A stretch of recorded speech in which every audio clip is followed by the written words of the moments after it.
He said it with a smile that didn't reach his eyes. For the company's biggest pitch, it's better you not be there. The conference room went silent. Every head turned to watch me swallow my shock. I'd led the discovery, wrote the strategy, and knew the client's pain points better than our system did. I looked at the new CEO, Liam Morrison, then at the glass wall reflecting my own face. My hands wanted to shake, but I kept them steady on my notebook. The fluorescent lights hummed above us like angry bees. Someone's coffee cup clinked against the marble table. The silence stretched until it became uncomfortable. Liam's assistant shifted papers nervously. Our creative director studied his laptop screen with sudden intensity. The air conditioning kicked on, with a mechanical wheeze that filled the void where my response should have been. I nodded once, closed my notebook, and said, "Copy." The word came out flat and professional. Liam's smile widened, thinking he'd won something. The sales team shifted in their chairs, uncomfortable but silent. I stood up slowly, letting my chair roll back an inch. My heels clicked against the polished floor as I walked toward the glass door. Everyone was still staring. I could feel their eyes burning into my back. As I reached for the door handle, I made a decision. I wasn't just leaving the room. I was about to disappear completely. And Liam had no idea what he'd just triggered. I passed the open bullpen where my teammates pretended to work, forced smiles, averted eyes. Someone typed furiously to avoid making contact with me. My hands wanted to tremble, so I tucked them deep into my pockets. The marketing department had gone completely silent. Coffee cups sat untouched on desks. Even the printers seemed to have stopped their usual grinding. 20 faces watched me walk the longest hallway of my career. I recognized each expression as I passed. Pity from Janet in accounting, confusion from the junior analysts, relief from Tom in operations, grateful it wasn't him facing Liam's dismissal. The smell of burnt coffee and stressed sweat hung in the air like fog. My badge beeped at the security turnstile. The sound echoed too loudly in the sudden quiet. I kept my back straight and my pace steady. Professional until the very last second. In the elevator, I pressed the ground floor button and watched the numbers light up. My phone pinged in my purse. I pulled it out and saw a calendar invite. The meeting title made my stomach drop. Global Dynamics Final Pitch, Internal Prep. The very pitch I was now uninvited to attend. The pitch I'd built from nothing. The pitch that would either save the quarter or sink it. Liam had just excluded me from presenting my own work. I stared at the screen as the elevator descended. 12 floors. 11. 10. By the time I reached the lobby, I knew exactly what I was going to do. My name is Lydia Keene, and I'm the strategy lead who built the pitch they're about to present without me. I walked through the glass doors of Crest Solutions for what I thought might be the last time. The autumn air hit my face like a wake-up call. I'd been with the company for 4 years. 4 years of 60-hour weeks, client dinners, and weekend strategy sessions. I'd never missed a deadline, never lost a client, never backed down from a challenge. 4 years of building presentations that won million-dollar contracts. 4 years of staying late to perfect every detail while others went home to their families. 4 years of being the person leadership called when impossible became urgent. Liam Bartlett had been CEO for exactly 3 weeks. 3 weeks of swagger and buzzwords. 3 weeks of calling me the slide maker when I presented insights that could change everything. He treated strategy like decoration instead of foundation. I sat on the bench outside our building and opened my notes app. My thumbs hovered over the keyboard for a moment. Then I typed 2 simple words. Use clause. The continuity clause I'd negotiated during discovery. The one Liam had never bothered to read. The one that required the discovery lead to attend the final pitch, or the vendor could be automatically disqualified. I closed my phone and smiled for the first time all day. Liam thought I was just a slide maker. He had no idea I'd built the entire room. 2 weeks earlier, I sat in Global Dynamics' quiet conference room with their procurement team. The coffee was terrible, but the conversation was gold. They wanted guarantees. Accountability. Someone who understood their pain points from discovery through delivery. We need continuity, their procurement lead, Rowan Grant, had said. Too many vendors switch teams after they win the business. We want the discovery lead present for the final pitch. The overhead lights buzzed softly while I considered her request. Global Dynamics had been burned before by consultants who disappeared after signing contracts. Their last vendor had promised their best people, then delivered junior staff and cookie-cutter solutions. I'd nodded and pulled out my contract folder. We can add a clause for that. If our discovery lead isn't present for the final presentation, you have grounds to disqualify us entirely. Rowan smiled. Perfect. That gives our CFO peace of mind. I drafted the language carefully, simple words that couldn't be misunderstood. The discovery lead must attend the final pitch to ensure alignment and accountability. Not a trap, just good business. I emailed the signed policy to our legal team that same afternoon. The subject line read, Global Dynamics Continuity Requirement, Essential. I copied Liam on the email, along with our head of sales, Parker Williams. Liam never responded, never opened the document, never read a single word about the clause that was about to cost him everything. Liam's first all-hands meeting was pure theater. Shiny shoes, sharper grin, and a PowerPoint full of empty promises. He called the strategy team support staff and promised to elevate our game with his leadership. When I presented client insights that could reshape our entire approach, he cut me off. Thanks, slides, he said with that same cold smile. Let's focus on execution instead of analysis. The room went quiet. I felt my jaw tighten behind my professional smile.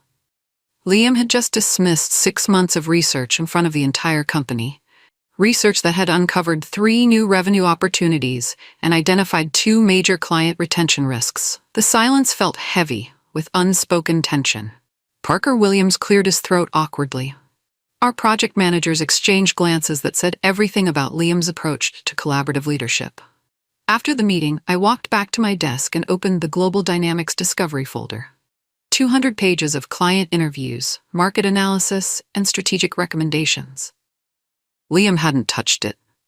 The timestamp showed 0 views from his account. I closed my laptop and stared at the wall.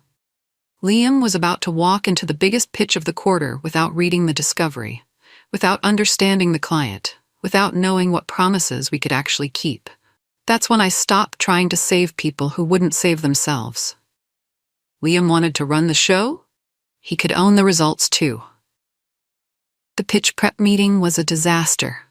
Liam had replaced my carefully researched deck with flashy graphics and buzzwords, revenue projections with no foundation, timelines that ignored reality, style over substance in every slide.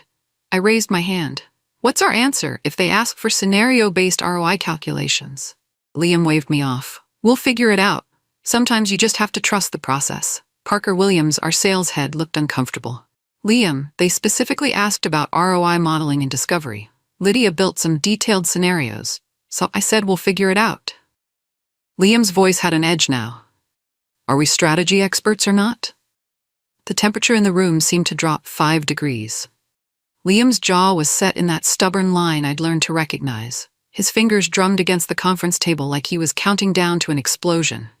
I looked around the room. Half the team was staring at their laptops. The other half was staring at me, waiting to see if I'd push back. I didn't. Instead, I closed my notebook and decided something important. I wasn't going to ghostwrite a rescue for someone who'd erased my name from my own work. Liam wanted to own the room. He could own the consequences too. I filed my PTO request that afternoon. Fully compliant, fully earned vacation days.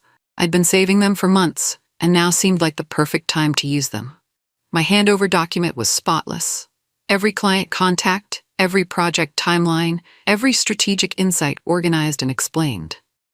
I even included the discovery folder Liam had never opened. HR thanked me for being so professional during the transition. I signed the papers, cleaned out my desk, and walked away without drama. I removed myself from the pitch Slack channel and watched the typing bubbles turn into silence. My phone stopped buzzing with updates. My calendar went blank. The quiet felt strange after years of constant urgency. No red exclamation points in my inbox. No crisis calls during lunch. No weekend emergencies that somehow became my responsibility to solve. For the first time in 4 years, I had complete quiet. No client calls, no urgent emails, no last-minute fire drills. Just space to think. I sat in my apartment that evening and opened my laptop. My original presentation was still there, the real one. The one built on solid research and honest numbers. The one Liam had thrown away for flashy graphics. I closed the laptop without making changes. Liam wanted to run his own show. He could write his own script too. The coffee shop was quiet at 10 a.m. on a Tuesday. I'd arranged this meeting with Rowan Grant 3 weeks ago, long before Liam decided I was unnecessary. Just a routine check-in to clarify discovery findings. Rowan slid into the booth across from me with her usual smile. "Thanks for making time, Lydia. I know you must be swamped with prep." We talked through the client's priorities, their budget constraints, their timeline concerns, all the things Liam's flashy deck had ignored. Rowan took notes and asked smart questions. She pulled out a leather portfolio and flipped through organized tabs. Global Dynamics ran their procurement process like a military operation. Everything documented, every decision justified, every vendor held to identical standards. "I really appreciate that continuity clause you suggested," she said, stirring sugar into her coffee. "It calmed our CFO's nerves. He's been burned by vendor switches before." I nodded, keeping my face neutral. "It makes sense from a quality perspective." She smiled. "Absolutely. See you at the pitch tomorrow. I'm excited to see how everything comes together." I stirred my coffee once and said nothing. Rowan had no idea that the person who'd built the entire discovery wouldn't be in the room. Liam was about to learn what happens when you ignore the fine print. My apartment was completely quiet that night. No client calls, no urgent texts, no last-minute changes to slides. I sat at my kitchen table with my laptop open, looking at the presentation I'd built. Every chart told a story. Every recommendation solved a real problem. Every timeline was achievable because I'd mapped out every step. It was honest work built on solid ground. I placed my hands on the keyboard, then closed the laptop without typing a word. I would not ghostwrite a rescue for someone who'd erased my name from my own strategy. The silence felt different now. Not empty, but full of possibility. For the first time in months, I wasn't anticipating the next crisis or preparing for the next fire drill. My phone buzzed at 11 p.m. A text from Parker Williams. "We're good for tomorrow, right?"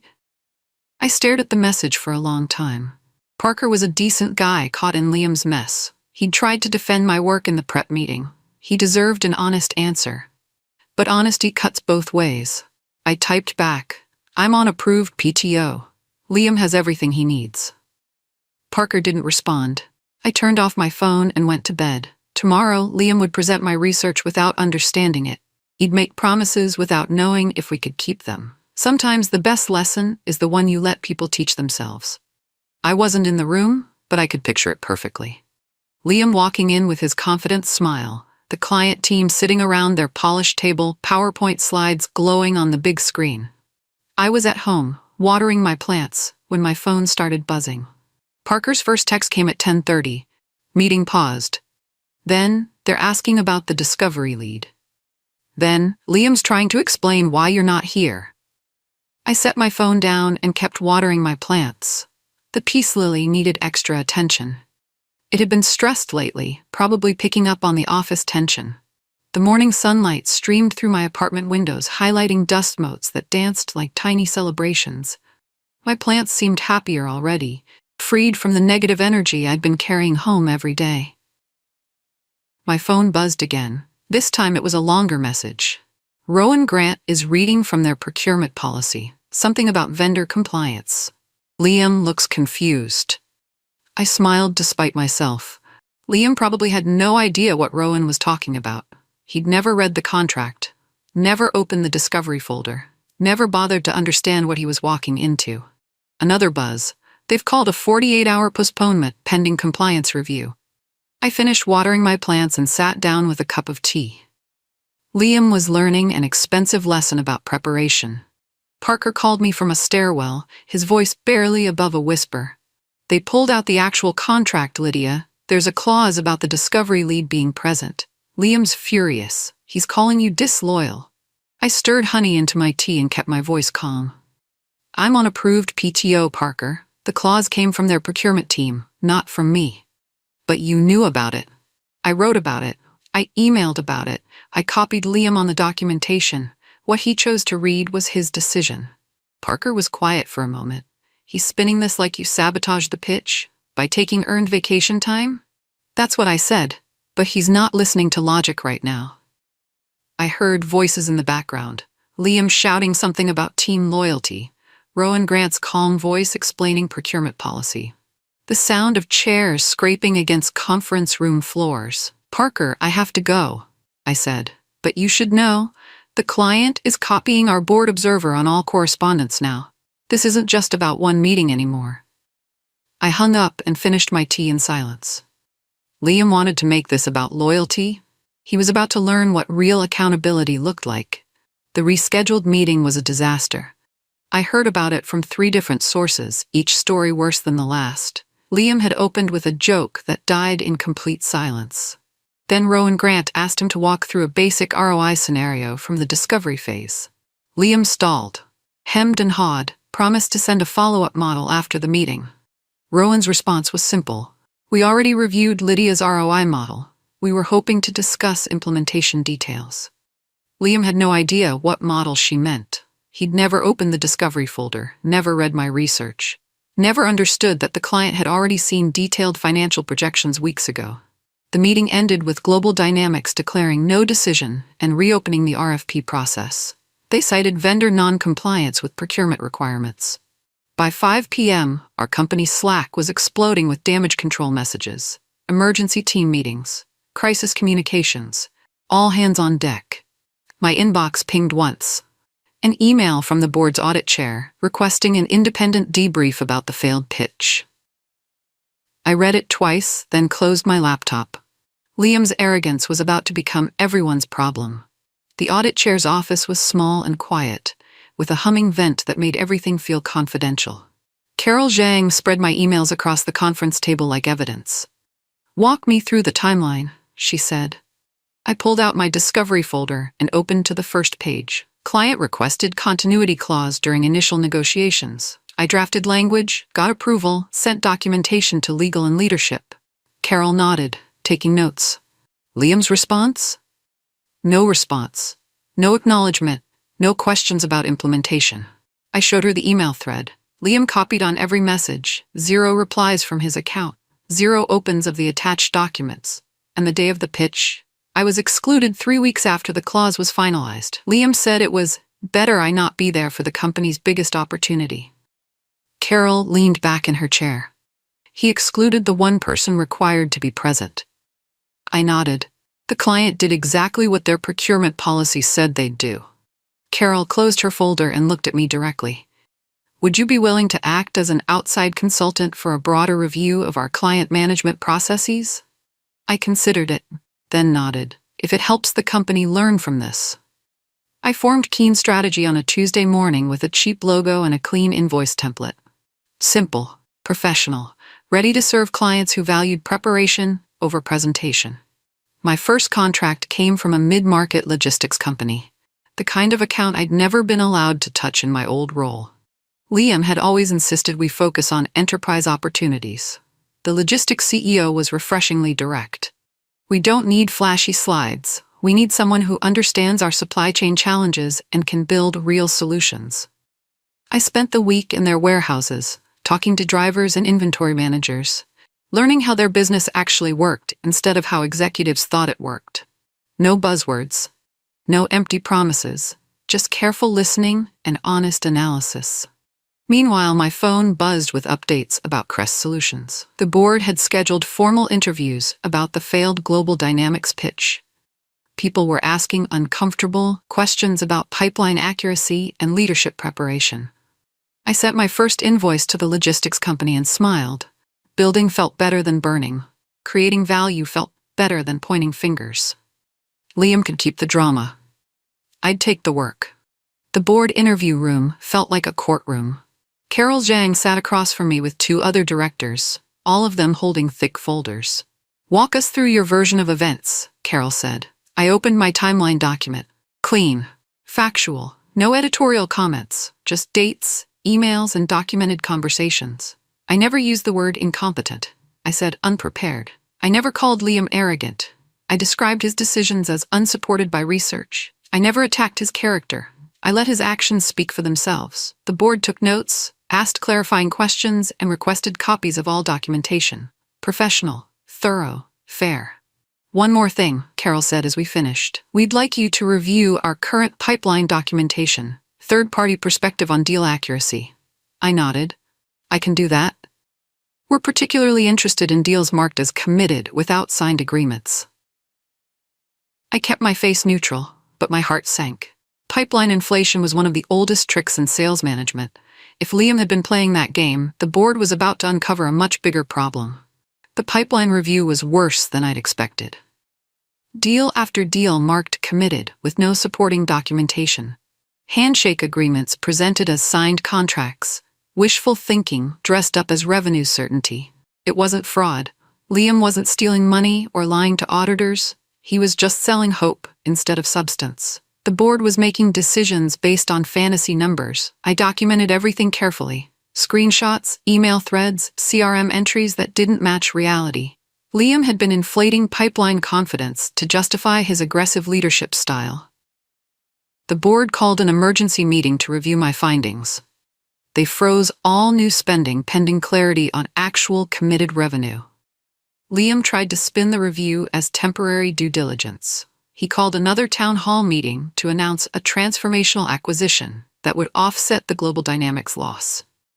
I sat in my apartment, reading the announcement email, and shook my head. Liam wasn't learning. He was doubling down on the same mistakes, just with bigger stakes. My phone buzzed with a message from the board's legal counsel. They needed an independent review of the proposed acquisition target. Liam's problems were about to get much worse. The acquisition target was a small agency called Creative Spark. Good people, solid work, reasonable price. Under normal circumstances, it might have been a smart buy, but these weren't normal circumstances. I spent 2 days reviewing Creative Spark's client contracts and discovered a problem that made my stomach drop. They had a restrictive covenant with Global Dynamics, the same client we just lost. The covenant prevented Creative Spark, or any acquiring company, from competing for Global Dynamics business for 12 months after any ownership change. Acquiring Creative Spark would bar Crest Solutions from bidding on the reopened RFP. We'd lose our only chance to win back the business Liam had bungled. I documented the finding in a simple 1-page memo. No drama, no accusations, just the facts and the business implications. I sent it to the board's legal counsel with a simple subject line: Creative Spark acquisition, covenant issue. Within an hour, my phone rang. It was Carol Zhang, and her voice was very quiet. Lydia, did Liam know about this covenant when he proposed the acquisition? I checked the due diligence folder Liam had submitted to the board. The covenant was mentioned on page 43 of Creative Spark's client agreements. It's documented in the materials, I said. Page 43. Liam tried to bulldoze forward with the acquisition anyway. The board's deal committee pushed back. Legal raised red flags. The CFO questioned the strategic logic. Parker Williams resigned that Thursday with a simple email. Effective immediately, I'm stepping down to pursue other opportunities. 2 senior project managers followed him out the door, both citing strategic differences with leadership. Our company's Slack channels started locking down. HR scheduled listening sessions to address employee concerns. The exodus was becoming visible to clients.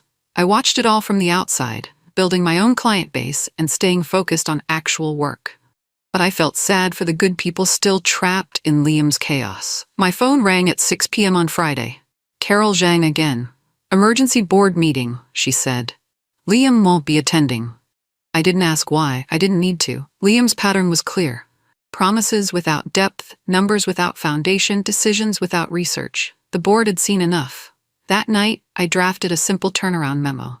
Not because anyone asked for it, but because I still cared about the company I'd spent 4 years building. Real numbers, staged goals, client-first processes, leadership accountability, simple principles any adult could follow. The board called me on Monday morning. Could I present my turnaround thoughts at Wednesday's meeting? I walked into the same conference room where Liam had excluded me from my own pitch. Different faces around the table now. Serious expressions, tired eyes. I presented my memo without slides. Just honest conversation about what had gone wrong and how to fix it. First, Acknowledge the pipeline inflation and reset expectations with realistic numbers. Second, rebuild client trust through consistent delivery on smaller promises. Third, establish governance processes that prevent one person from making unchecked strategic decisions. Carol took notes. What about leadership? I chose my words carefully.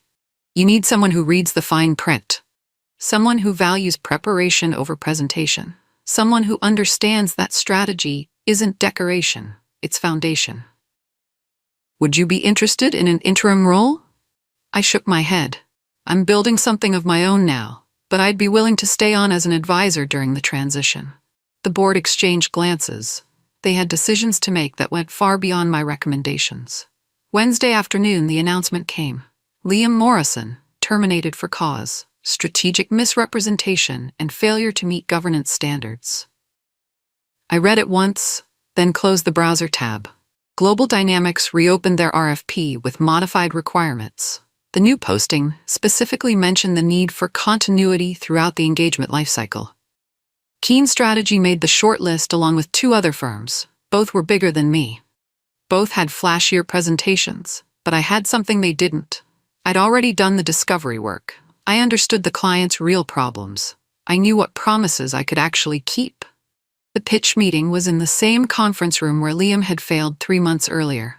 Rowan Grant sat in the same chair, with the same procurement team, asking the same kinds of questions. No swagger this time. No buzzwords or empty promises. Just clear explanations of how we'd solve their problems and honest timelines for delivery. When Rowan asked about ROI scenarios, I walked through the same models I'd built months ago, the ones Liam had never bothered to read. When she asked about project continuity, I smiled. You'll work with me from discovery through implementation. That's how I run every engagement. 2 weeks later, Rowan called with the decision.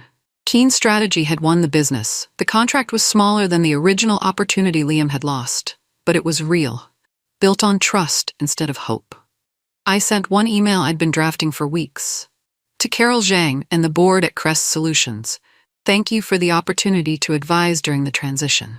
My review work is complete, and your leadership team has the tools they need to move forward. My engagement ends here. Professional, clean, final. I attached my final invoice and closed the laptop.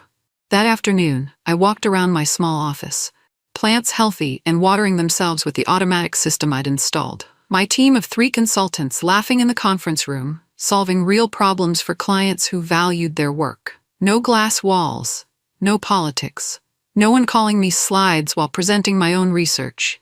Just good work, done well, for people who appreciated preparation over presentation. I locked the office door behind me, not to keep anyone out, but to keep the peace in. Building rooms was better than posing in them. 6 months later, Keen Strategy had grown to 12 consultants. We'd won 3 more clients through referrals from Global Dynamics. Word travels fast when you do what you promise. I got a LinkedIn message from Parker Williams. He'd landed at a startup that valued his client relationships and strategic thinking. Thanks for showing me what professional integrity looks like, he wrote. 2 of the project managers who'd left Crest Solutions reached out about joining my team. Good people who'd been caught in Liam's chaos, now free to do their best work. I hired them both. Crest Solutions eventually recovered under new leadership. They brought in a CEO who read contracts, valued research, and understood that strategy requires both vision and execution. I ran into the new CEO at an industry conference. She shook my hand and said, "I've heard good things about your work with Global Dynamics. Maybe we could partner on something sometime." I smiled and handed her my card. I'd be open to that conversation. No grudges, no drama, just 2 professionals talking about creating value for clients. That's how adults handle business. Global Dynamics became our anchor client. What started as a small contract grew into a comprehensive strategic partnership. They introduced us to 3 other companies in their industry network.